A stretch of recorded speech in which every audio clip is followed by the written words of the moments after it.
నమస్తే. Kaleshwaram commission report ఉంది కదా, కాళేశ్వరం మీద పీసీ ఘోష్ కమిషన్ వేసిరు. ఆ కమిషన్ రిపోర్ట్ కూడా ఇచ్చిరు. ఆ రిపోర్టే ఇప్పుడు అసెంబ్లీలో పెడతాము, దాని మీద చర్చ జరుగుతుంది అనేది మనం చూస్తున్నాం 2-3 రోజుల నుంచి. అయితే దాని ఇప్పుడు రిపోర్టు దాని గురించి నేను పోవదలుచుకోలే, కానీ నమస్తే తెలంగాణ ఒక వార్త రాసింది. అదేంటి అంటే, అసలు ఈ కమిషన్ ఏర్పాట్ల ఏం జరిగింది, తెర వెనక ఏం జరిగింది, ఏం కుట్రలు ఉన్నాయి దీని వెనకాల, ఆ కుట్రలో మన సీఎం రేవంత్ రెడ్డి గారు, మన పక్క రాష్ట్ర సీఎం చంద్రబాబు నాయుడు గారు, మోడీ ముగ్గురు కలిసి అసలు దీంట్లో ఎట్లా ఉన్నారు, ఎవరు డైరెక్షన్ వహించిర్రు, ఎవరు ఈ స్క్రీన్ ప్లే అంతా రచించిర్రు, ఇట్లా చాలా ఇష్యూస్ మీద కొంత ఇన్వెస్టిగేషన్ లాగానే ఉంది ఆ స్టోరీ. ఏదో నామకే వస్తా రాసిన లాగా రాకుండా డేట్లతో సహా అసలు ఇప్పుడు ఇక్కడ ఉన్నటువంటి ఆదిత్యనాథ్ దాస్ గారు గతంలో ఎవరి దగ్గర పనిచేసిర్రు, ఎందుకు పనిచేసిర్రు, దాని తర్వాత ఆయనకి తెలంగాణకు ఉన్న సంబంధాలేంది, ఆయనకు ఏపీకి ఉన్న సంబంధాలేంది, ఆయన ఘోష్ కమిషన్ని ఎన్నిసార్లు కలిసిర్రు, ఎక్కడ కలిసిర్రు, ఇట్లాంటి రకరకాల ఇష్యూస్ మీద కొంత డీటెయిల్గా రాసిర్రు. ఒకసారి ఆ వార్త చదువుదాం, చదివిన తర్వాత దీంట్లోకి పోదాం. వీళ్ళు పెట్టిన హెడ్లైన్ కూడా ఏంటంటే, కాళేశ్వరం కమిషన్ ఏర్పాటులోనే కుట్ర ఉంది అని. ఆ కమిషన్ ఏర్పాట్లనే కుట్ర ఉంది అనేది హెడ్లైన్గా తీసుకొని, దాని వెనక ఆ కుట్ర వెనక మోడీ రేవంత్ బాబుల పావులు ఎట్లా ఉన్నాయి అనే దాని మీద వార్త. కాళేశ్వరం ప్రాజెక్టు పైన ఏర్పాటు చేసిన ఘోష్ కమిషన్ నివేదిక వెనుక, ఘోష్ కమిషన్ వెనుక భారీ కుట్ర దాగి ఉందని సాగునీటి రంగ నిపుణులు చర్చించుకుంటున్నారు. రైట్. బీఆర్ఎస్ని తద్వారా కేసీఆర్ని బద్నాం చేసి రాజకీయ ప్రయోజనాలు పొందాలనే దురుద్దేశంతో మోడీ రేవంత్ చంద్రబాబు కలయికలోనే ఘోష్ కమిషన్ ఏర్పాటైందని చెప్తున్నారు. ఇంతకుముందు మనం వార్త చదవడానికి ముందు చెప్పుకున్నాం కదా. రైతులకి సంవత్సరం మొత్తం 365 రోజులు నీళ్ళు ఇచ్చే కాళేశ్వరం ప్రాజెక్టును నిర్వీర్యం చేసే కుట్ర ఇందులో దాగి ఉందని అనుమానిస్తున్నారు. రాష్ట్రంలో కాంగ్రెస్ అధికారంలోకి వచ్చినప్పటి నుంచి బీజేపీ టీడీపీ అధినేత చంద్రబాబు వ్యవహరిస్తున్న తీరు అందుకు నిదర్శనం అని చెప్తున్నారు. తెలంగాణ ప్రభుత్వ జల వనరుల శాఖ సలహాదారుగా ఆదిత్య దాస్ నియామకం అందులో భాగం అని చెప్తున్నారు. ఒకసారి మనం సెకండ్ పేజీకి పోదాం, దీనికి కంటిన్యూషన్గా.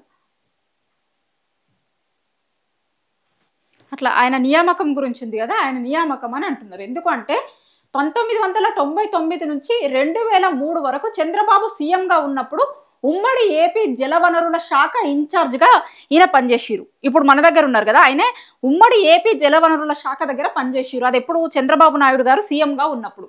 రాష్ట్రం విడిపోయిన తర్వాత కూడా మన దగ్గర బీఆర్ఎస్ గవర్నమెంట్ వచ్చింది. అక్కడ 2014 నుంచి 19 వరకు చంద్రబాబు విభజిత ఏపీ సీఎంగా ఉన్నప్పుడు కూడా ఈయనే చీఫ్ సెక్రటరీగా వ్యవహరించారట. తర్వాత జగన్మోహన్ రెడ్డి సీఎంగా ఉన్నప్పుడు కూడా చీఫ్ సెక్రటరీగా పనిచేసిరు. ఉద్యోగ విరమణ తర్వాత ఢిల్లీలో ఏపీ ప్రభుత్వ ప్రతినిధిగా కొనసాగిండు. అట్లా మొత్తం 10 ఏళ్ళు ఎక్కడున్నాడు, ఏపీ ప్రభుత్వ ప్రతినిధిగా కొనసాగిండు. అట్లా 10 ఏళ్ళు ఏపీ ప్రభుత్వ ప్రతినిధిగా కొనసాగినైనే ఇప్పుడు మన తెలంగాణ ప్రతినిధిగా ఉన్నాడు. ఇది చెప్పదలుచుకుంది వాళ్ళు.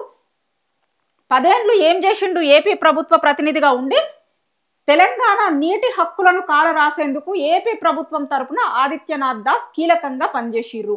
కాళేశ్వరం సహా కృష్ణా గోదావరి బేసిన్లో తెలంగాణ నీళ్ల వాటాకు వ్యతిరేకంగా ఏపీ తరపున పోరాడిర్రు. తెలంగాణకు బద్ద వ్యతిరేకిగా ఆదిత్యనాథ్ దాస్ వ్యవహరించిర్రు. ఒక్కసారి దీని గురించి మాట్లాడదాం. ఇప్పుడు 10 ఏళ్ళు అయినా ఏపీ మనిషిగా ఉన్నాడు, ఏపీ వాళ్ళకి ఆయన సేవలు అందించిండు, ఏపీగా ఉన్నాడు. ఆయన ఏం చేసిండు, ఏపీ మనిషిగా ఉంటూ ఇప్పుడు తెలంగాణలో కాళేశ్వరం ప్రాజెక్ట్ ఉంది కదా, కాళేశ్వరం ప్రాజెక్టు సహా ఇంకా చాలా ఇరిగేషన్ల వాటి మీద కేసులు వేసిరు. ఇప్పుడు తెలంగాణ ఉద్యమం జరిగింది ఆ రోజు నీళ్లు నిధులు నియామకాల కోసం. దాని తర్వాత తెలంగాణ రాష్ట్రం రాగానే నీళ్ల గురించి చాలా, నీళ్లు ఎట్లా తెలంగాణ ప్రజలకు సాగునీళ్లు కావచ్చు, లేకపోతే తాగునీటి కోసము ఏం ఇబ్బందులు ఉండొద్దు, ఏం చేయాలి ఏంది అనే దాని మీద చాలా పెద్ద వర్క్ నడిచింది, వర్కౌట్ చేసిర్రు. అందులో భాగంగా వచ్చిందే కాళేశ్వరం. సాగునీటికి ఎట్లాంటి ఇబ్బందులు ఉండొద్దు తెలంగాణ ప్రజలకు అనే దాని మీద. అయితే ఆ కాళేశ్వరంతో సహా ఇంకా మిగతా ఇరిగేషన్లకు సంబంధించిన చాలా వాటి మీద ఈయన కేసులు వేసిండట. వేసినప్పుడు ఏమవుతుంది, ఇప్పుడు తెలంగాణకు కావాల్సిన వాటిని చెందకుండా కేసేసిర్రు అంటే ఆయన తెలంగాణకు వ్యతిరేకంగానే చూడాల్సి వస్తుంది కదా. తెలంగాణ ప్రయోజనాల కోసం ఎవ్వరు వ్యతిరేకంగా పనిచేసినా సరే తెలంగాణకు వ్యతిరేకులే, దాంట్లో ఇంకొక ఏమీ లేదు. ఇంకో సెకండ్ ఒపీనియన్ తెలంగాణ ప్రజలకు ఉండదు. తెలంగాణ ప్రజలకు తెలంగాణ ప్రయోజనాలను కాలరాసేలాగా ఎవ్వరు వ్యవహరించినా తెలంగాణకు బద్ద వ్యతిరేకుల్లాగానే తెలంగాణలో ఉన్న జనం చూస్తారు. ఆ లెక్కన ఇప్పుడు ఆదిత్యనాథ్ దాస్ గారు ఏం కావాలి, తెలంగాణకు బద్ద వ్యతిరేకి కావాలి. ఎందుకంటే తెలంగాణ హక్కులని కాలరాసేలాగా తెలంగాణ రాష్ట్రంకి రావాల్సినటువంటి కాళేశ్వరం సహా మిగతా నీళ్ళకి సంబంధించిన దాని మీద వ్యతిరేకంగా ఏపీ తరపున పోరాడిండు కాబట్టి. అయితే అట్లా పోరాడిన ఆయనను ఏం చేసిర్రు అంటే చంద్రబాబుకు అత్యంత సన్నిహితుడుగా ఆయన ముద్రేసుకున్నాడు. గత ఎన్నికలలో చంద్రబాబు సీఎం అయ్యాక ఆదిత్యనాథ్ దాస్ను నీటి పారుదల సలహాదారుడుగా నియమించుకుంటారు అని అందరూ భావించారు. కానీ ఊహించని విధంగా ఆయన రేవంత్ రెడ్డి ఆదిత్యనాథ్కు ఇరిగేషన్ బాధ్యతలు అప్పగించింది. ఇది మాట్లాడుకోవాలి మనం. ఇప్పుడు 10 ఏళ్ళు అక్కడ ఉన్న ఏపీ కోసం పనిచేసిండు. చంద్రబాబు నాయుడు గారికి అత్యంత నమ్మకమైన ముఖ్యమైన వ్యక్తి లెక్క పనిచేసిండు. చేసినప్పుడు ఆటోమేటిక్గానే ఇప్పుడు ఆడ ఏపీలో చంద్రబాబు నాయుడు గవర్నమెంటే ఉంది కదా, అందరు ఏమనుకున్నారు, చంద్రబాబు నాయుడు గవర్నమెంట్ రాగానే ఈయనని అక్కడున్న ఇరిగేషన్ శాఖలో నియమించుకుంటాడు అని అనుకున్నారు. కానీ ఆయన తెలంగాణకు వచ్చిండు. దీని వెనకాల ఉన్న శక్తులు ఎవరు అనే దాని మీద ఇప్పుడు తెలంగాణ సమాజం ఆలోచించుకోవాలి. ఆయన మనిషి చంద్రబాబు నాయుడు గారు సీఎంగా ఉన్నప్పుడు ఆయన నియమించుకోవాలి. అట్లా కాదని ఆయనని ఇక్కడికి ఎందుకు పంపించిర్రు తెలంగాణకి, తెలంగాణలో ఆయనకి ఇరిగేషన్ బాధ్యతలు అప్పగించిర్రు. అది ఎట్లా అప్పగించిర్రు, ఇప్పుడు ఇక్కడ ఇరిగేషన్ శాఖ మంత్రి ఉత్తమ్ కుమార్ రెడ్డి గారు. మంత్రుల దగ్గర ఒక్కొక్కరి దగ్గర ఒక్కొక్క శాఖ ఉంటుంది కదా, మన దగ్గర ఉత్తమ్ కుమార్ రెడ్డి గారి దగ్గర ఇరిగేషన్ శాఖ ఉంది. ఇరిగేషన్ శాఖలో ఎవరినైనా కీలకమైన అధికారిని నియమించాలి అంటే ఆ శాఖ మంత్రికి తెలిసి ఉండాలి కదా. అప్పుడు చాలా పెద్ద ఎత్తున విమర్శలు వచ్చినాయి. అసలు ఉత్తమ్ కుమార్ రెడ్డి గారికి తెలియకుండానే ఈ నియామకం అనేది జరిగిపోయింది. సీఎం గారి సొంత నిర్ణయంతో ఈ నియామకం జరిగింది. ఉత్తమ్ కుమార్ రెడ్డి గారు అప్పుడు తెలిసిన వాళ్ళ పార్టీ నాయకులతోని వాళ్ళతోని వీళ్ళతోని కూడా మాట్లాడిరనే వార్తలు వచ్చినాయి కదా అప్పట్లో. ఆయనకు తెలియకుండా ఆయన శాఖలలో నియామకాలు జరుగుతున్నాయి, ఆయన శాఖలలో ఏలు పెడుతురు, నాకు తెలియకుండా నా శాఖలో చాలా జరుగుతుంది అని ఆయన ఆఫ్ ది రికార్డులలో చాలా చోట్ల మాట్లాడిరు కదా, అది ఈయన గురించి అన్నట్టు. అప్పుడు అట్లా ఆయనకి తెలియకుండానే ఈ నియామకం జరిగింది. ఈ నియామకం ఎందుకోసం జరిగింది అని అప్పట్లోనే ప్రచారం జరిగింది. అసలు ఎందుకు అక్కడ వీళ్ళ మనుషులే ఉన్నారు కదా, అక్కడ ఉండాలి కదా, ఎందుకు ఈడికి వచ్చిర్రు అని. అయితే దాని తర్వాత జరిగిన పరిణామాలతో ఆయన ఎందుకు తీసుకొచ్చిర్రు అనేది బయటపడ్డది. ఇగో దీనికోసం ఇప్పుడు కాళేశ్వరంని బద్నాం చేసే కుట్ర చేస్తున్నారు చూసిరా, ఆ కుట్రకి దర్శకత్వం వహించేందుకు తీసుకొచ్చిర్రు అనేది ఇప్పుడు చాలా మంది మాట్లాడుతున్న మాట. ఇప్పుడు ఘోష్ కమిషన్ వేసిర్రు కదా కాళేశ్వరం మీద, ఆ ఘోష్ను ఆదిత్యనాథ్ దాస్ కలిసి కోల్కతాలో నివేదికను వండి వార్చిర్రు అని నిపుణులు చెప్తున్నారట. ఇప్పుడు ఈయననేమో ఇరిగేషన్ లో ఉన్నాడు, ఎవరు ఆదిత్యనాథ్ దాస్ గారు. ఘోష్ కమిషన్ వేసిర్రు. వీళ్ళిద్దరూ కలకత్తాలో ఎందుకు కలిసినట్టు, ఇప్పుడు ఘోష్ కమిషన్ ఇక్కడ రిపోర్ట్ కోసమని ఇక్కడ అందరిని పిలుచుకొని మాట్లాడుతుంది, చేస్తున్నారు, వాటి మీద వాళ్ళు ఉండాలి. అసలు వీళ్ళిద్దరు ఎందుకు కలిసిర్రు, అది ఇక్కడ కాకుండా కోల్కతాలో ఎందుకు కలిసిర్రు, దీని మీద ఇప్పుడు అందరికీ అభ్యంతరాలు వ్యక్తమవుతున్నాయి. అసలు ఎందుకోసమని కలిసిర్రు, చీకటి ఒప్పందంలో భాగమే కాళేశ్వరం కమిషన్ అని ఎందుకు అభివర్ణిస్తున్నారు, కమిషన్ కు బాబు మోడీ దర్శకత్వం వహిస్తే రేవంత్ రెడ్డి నిర్మాతగా వ్యవహరిస్తున్నారు, పాత్రదారులు ఘోష్, ఆదిత్యనాథ్ దాస్, శ్రీనివాస్ రాజు అనేది చెప్తున్నారు. ఇప్పుడు ఘోష్ కమిషన్ వేసిరు, ఆదిత్యనాథ్ దాస్ గారు ఇక్కడ ఇరిగేషన్ శాఖలో కీలకమైన వ్యక్తిగా ఉన్నారు. వీళ్ళిద్దరూ పాత్రదారులట. సూత్రధారులు ఎవరు, వీళ్ళు బాబు, మోడీ, రేవంత్. వీళ్ళు ముగ్గురు దర్శకత్వం నిర్మాతలుగా వ్యవహరిస్తే వీళ్ళు పాత్రదారులు. వీళ్ళందరూ ఈ 5గురు పాత్రదారులు, సూత్రధారులు అనేది వాళ్ళు రాసినటువంటి వార్తలో ఉద్దేశం. ఈ 5గురు కలిసి అసలు కాళేశ్వరం అనేది పనికిరాదు, 1,00,000 కోట్లు గంగల కలిసినాయి, కూలిపోయింది, మొత్తం ఎటు పనికి రాకుండా పోయింది కాళేశ్వరం అనేది మధ్య చెప్తున్నారు, మనం వింటున్నాం కదా చాలా. దానికి రూపకల్పన చేసింది ఇది.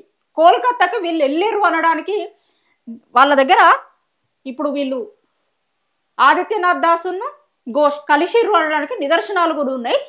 వీళ్ళు వాళ్ళ గూగుల్ లొకేషన్లు అవి ఇవి బయట పెడితే బయటపడుతుంది అనేది వీళ్ళు చెప్తున్న మాట. కాళేశ్వరం ప్రాజెక్టుని బాబు, మోడీ కోసం రేవంత్ రెడ్డి పడావు పెడుతున్నాడు అని అంటున్నారు. అందుకోసమే హడావిడిలో భాగంగానే కమిటీలు, కమిషన్ రిపోర్ట్లు వీటిని హడావిడిగా చేస్తున్నారు. ఇంకొకటి ఏంటి అంటే ఇప్పుడు కుక్కను చంపాలంటే వట్టిగానే చంపితే కనుక అరే అట్లా చంపిర్రు కుక్కను ఎట్లా చంపుతారు అనేది చాలామంది వస్తారు కదా. ఇప్పుడు అట్లా ఆ కుక్కను చంపాలంటే ఏం చేయాలి? పిచ్చి కుక్కను ముద్ర వేయాలి. ఇప్పుడు అట్లా జరుగుతుందే కాళేశ్వరం అనేది కూడా ఒక వర్షన్ వాళ్ళు రాసిరు. ఇప్పుడు కాళేశ్వరంని మంచిగా ఉన్నదాన్ని నీళ్ళు ఇవ్వకుండా పడవబెట్టి రైతులకు నీళ్ళు ఇవ్వకుండా ఏదన్నా చేస్తే కనుక రైతులు తిరగబడతారు కదా. రైతులు ఏమంటారు? ఇప్పుడు అరే కాళేశ్వరం ప్రాజెక్ట్ ఉంది, మాకు ఇన్నేళ్ళు నీళ్ళు వచ్చినాయి, నీళ్ళు వస్తే పంటలు పండించుకుందాం, మీరేంది కాళేశ్వరం నుంచి నీళ్లు విడుదల చేస్తలేరు అనేది వస్తుంది కదా రైతుల దగ్గర నుంచి. రావద్దు అంటే ఏం చేయాలి? అసలు ఆ కాళేశ్వరం పనికి రాదు అన్న లెక్క చూంచాలి. సేమ్ కుక్కని పిచ్చి కుక్క అని చెప్పిన లెక్క కాళేశ్వరం పనికి రాదు అన్న లెక్క చెప్పి దాన్ని దాని నుంచి నీళ్ళు వదలొద్దు, కాళేశ్వరము మొత్తం కూలిపోయింది కుంగిపోయింది కాబట్టి నీళ్ళు విడిచిపెట్టడానికి పనికొస్తలేదు కాబట్టి మేము మీకు నీళ్ళు ఇస్తలేమని ఇట్లా పడవ పెట్టి దాంట్లో నుంచి నీళ్ళని వృధా జలాల పేరు మీద మళ్ళా బనకచెర్ల అదంతా వేరే సపరేట్ స్టోరీగా ఇదంతా ఎందుకు వచ్చింది అంటే నీళ్లను తీసుకుపోయి నీళ్లను తరలించుకుపోయే కుట్ర ఒకటి, దీంట్లో కాళేశ్వరంను బదనాం చేసే కుట్ర, రెండు కుట్రలు దీని లోపల దాగున్నాయి. చాలా లోతుగా అర్థం చేసుకున్నప్పుడు మాత్రమే దీని వెనకాల ఏం కుట్రలు ఉన్నాయి, ఎందుకోసం ఇదంతా జరిగింది అనేది అర్థమవుతుంది. ఇట్లా పైకి మీదికి కాంగ్రెస్ నాయకులు చెప్తున్నట్టు కాళేశ్వరం కూలిపోయింది అది ఇది అనేది పైకి చెప్తున్నది కాదు. దీని వెనకాల లోపల అసలు ఏం జరుగుతుంది, ఎందుకోసం అని దాన్ని ఫెయిల్యూర్గా చూపిస్తున్నారు, ఫెయిల్యూర్గా చూపించి ఎవరి ప్రయోజనాల కోసం దీన్ని ఫెయిల్యూర్గా చూపించే ప్రయత్నం చేస్తున్నారు అనేది ప్రతి తెలంగాణలో ఉన్నటువంటి వాళ్ళందరూ అర్థం చేసుకోవాలి. అర్థం చేసుకున్నప్పుడే మనకు మన నీళ్లను ఆంధ్రాకు తరలించుకుపోయే కుట్ర ఎట్లా జరుగుతుంది అనేది మనకు తెలుస్తుంది. ఇప్పుడు నీళ్ల కోసం మనం తెలంగాణ రాష్ట్రాన్ని సాధించుకుంది, ఆ రోజు మన దగ్గర ఉన్న నీళ్ళన్నీ కూడా తీసుకొని పోయి ఆంధ్రాకు తరలించుకుపోతున్నారు. మన దగ్గర మాత్రం పడవ పడుతున్నాయి, మన బతుకులు మాత్రం తెలంగాణలో ఉన్న రైతుల బతుకులు బొంబాయి దుబాయ్లు అవుతున్నాయి. మన దగ్గర నీళ్లు వచ్చుకుంటా మన దగ్గర నీళ్లుండి మనకు చక్కగా ఇస్తలేరు. బ్యారేజీలు కట్టి నీళ్ళు ఇస్తే కనుక మనోళ్ళే పంటలు పండించుకుంటారు కదా. పంటలు పండితే ఇక్కడ రైతులు మంచిగానే ఉంటే నీకు వేరే దగ్గరికి వలసపోయే అవసరమే ఉండదు కదా. ఇప్పుడు పాలమూరులో చూస్తే అంతకుముందు తెలంగాణ రాకముందు మొత్తం ఎట్లా వలసలు పోతుండే, వలసల జిల్లా అనే పేరుంది పాలమూరు జిల్లా, మొత్తం వలసలు పోతుండే. ఎందుకంటే వ్యవసాయం లేక, పంటలు పండక, నీళ్లు రాక. సో తెలంగాణ వచ్చిన తర్వాత నీళ్ల కోసమని ముందు చేసిందే ఈ నీళ్ల కోసం కాళేశ్వరం ప్రాజెక్టు తీసుకొని వచ్చిర్రు. అయితే ఇప్పుడు మళ్ళీ ఏం చేయాలి? ఆ కాళేశ్వరం ప్రాజెక్టు మంచిగానే ఉంటే కనుక ఇక్కడ ఉన్న వాళ్ళకి నీళ్లు ఇవ్వాల్సి వస్తుంది, ఆంధ్రాకు తీసుకొని పోయే కుట్ర దీంట్లో పనిచేయదు కదా వాళ్ళకి. కాబట్టి అసలు ఆ కాళేశ్వరంని ఫెయిల్యూర్ అన్న లెక్క చూంచాలి. చూంచితే ఇక్కడ ఉన్న వాళ్ళని మళ్ళొకసారి మన రైతుల భూములను పడవడాలి, ఆంధ్రాకు వృధా జలాల పేరుతోనే నీళ్లు దోసుకొని పోవాలి. ఇగో ఇట్లాంటి ఇంత భయంకరమైన కుట్రలు దాగున్నాయి దీంట్లో. అసలు ఆదిత్యనాథ్ దాస్ ఎవరు? అక్కడ పనిచేసిననే అక్కడ గవర్నమెంట్ వచ్చిన తర్వాత, అక్కడ గవర్నమెంట్ వచ్చిన తర్వాత కూడా ఎందుకు తెలంగాణకి తెచ్చుకున్నారు, ఎందుకు తెలంగాణకి తీసుకొని వచ్చి వాళ్లకు కావాల్సినటువంటి దానిని ఇక్కడ నుంచి ఇక్కడ వీళ్ళ మనిషిని పెట్టి ఇవన్నీ ఎందుకు చేస్తున్నారు? ఇదంతా కూడా చాలా డీప్గా మనం అర్థం చేసుకోవాల్సి ఉంటుంది. అర్థం చేసుకోవాలి ఖచ్చితంగా తెలంగాణ ప్రజలందరూ కూడా.